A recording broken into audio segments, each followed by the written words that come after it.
your same old ho-hum, you know, back and forth slide board drills. So today I'm gonna inject life into your slide board workouts with a bunch of new exercises that are gonna help you build strength, control, and speed. Woo! It's so fun! Playing hockey! In today's video, I'm gonna bust you out of your slide board rut and show you some new drills that I've come up with that will help you perform better on the ice. Using my about $100 slide board setup, I showed you exactly how I made it in another video. I will post a link somewhere, definitely in the description box below, so you can check out exactly how I made that. And first thing I guess we need to do is put on our goalie knee pads and our hockey socks and of course a pair of sneakers.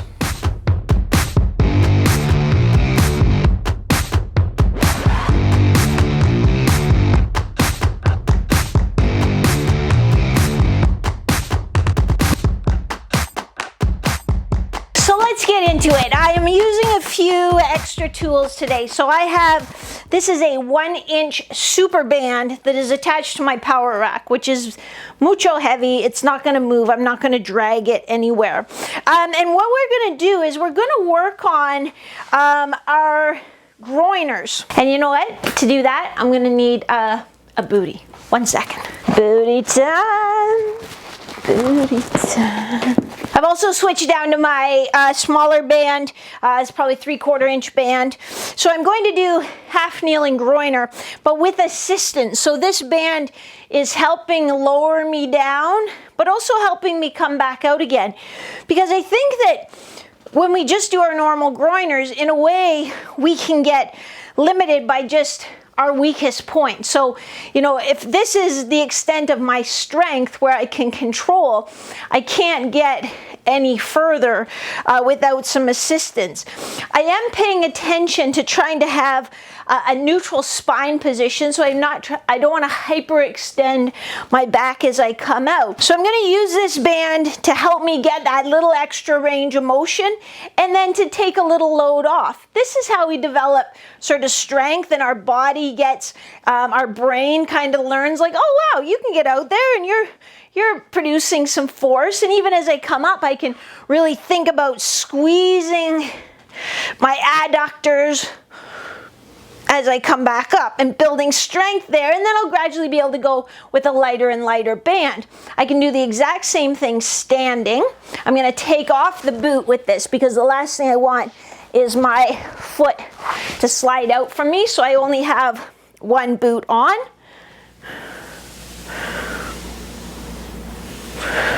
Now, be really warned on this one because it's much easier going out than it is coming back up. So you're gonna feel really good. You're gonna be like, I can almost get the splits. And then you're either gonna get stuck there or you're gonna be in real trouble. So go about half the distance that you feel is right and then work your way out from there.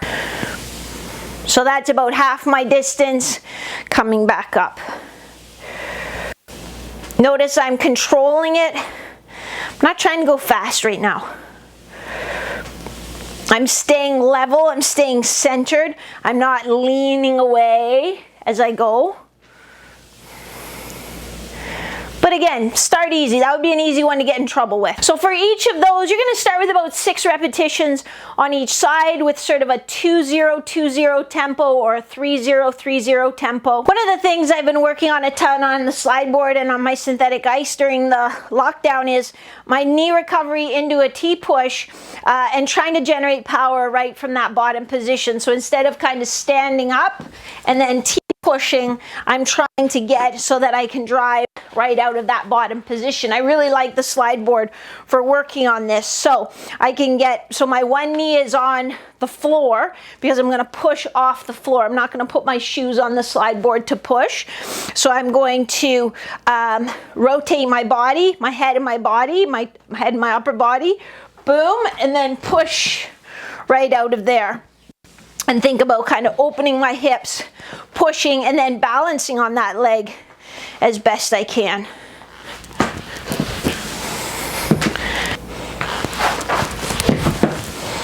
So this really highlights highlights and you get to see, well, where do you cheat? You know, I think I cheat a little bit extra with my hands. Once I rotate, I think I do a little counter rotation again. So if I want to get here, boom, everything comes along and then it pushes. From here, we can work on just a little standing resisted lateral push, and I'll show you what that looks like. So I'm back in my 3/4 inch band. Again, it's attached to a power rack, and I inspect it every time to make sure there are no cracks in it or it's not drying out. As soon as you see cracks in the rubber or it starts drying out, you need to replace it because it's going to snap when you're in the middle of an exercise and you're going to really hurt yourself. So that's one key thing whenever you're using these super bands. But we're just going to do a standing lateral push. So I don't want to be standing up tall. I want to be in my low position, and then I'm just going to do a nice lateral push and it's going to bring me back.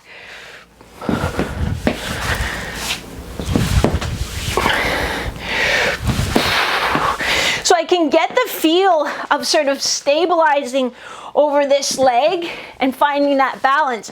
I'll even turn my foot out a bit if I want to make it a little more like a T-push, like I'm opening up to drive from that T-push, or I'll stay closed down if I'm trying to work a little more my shuffling muscles. For these next couple drills, I'm going to show you a different tool that I have as well. This is my resistance band kit that I just ordered off Amazon, and I made myself this belt with a Fast Tech buckle and weaving. Just I went to my local camping outfitter store where you can buy this stuff bulk, and I just put it together myself. But I like this setup because two reasons. I like when the bungees are coated in a nylon sheath, so when it does break, that loose end isn't going to come and smack me. I also like it because I feel like it's easier for me to grade the amount of resistance I need. So I'm using the silver and the black band, which gives me, you know, a fair amount of resistance, but I could add more to get more resistance, or I could take some off to have less resistance based on the exercise that I'm doing, and I can just snap them on and off using the carabiner. So for in this one, we're just going to do like a half butterfly slide or a knee down lateral push. So we're just starting here, same thing. We're going to think about, you know, rotating our hands and our head, trying to stay relaxed in our upper body, but really visualize, hey, where would the puck be if I was going to move this way? So I'm going to come around, boom, push, and then it brings me back. I got to work that balance a little bit. You can also work trying to keep, in this case, trying to keep that butterfly flare as you go, not letting your foot fold in behind you. So you can see that this gets, having the bungee, it kind of pulls you off balance a little bit, but it makes you have to work a lot harder to stabilize and to recover. So I like that about it. It almost makes it a little bit more challenging even than when you're on the ice, because it's kind of pulling you off balance a little bit. The last one of this sequence we're going to do is knee recovery into a T-push with the bungee on. So we'll come around, rotate, T-push, and then just come back and reset. Again, I don't have a booty on my trail leg because I'm pushing off the floor. If I had the booty on, my leg would be sliding out.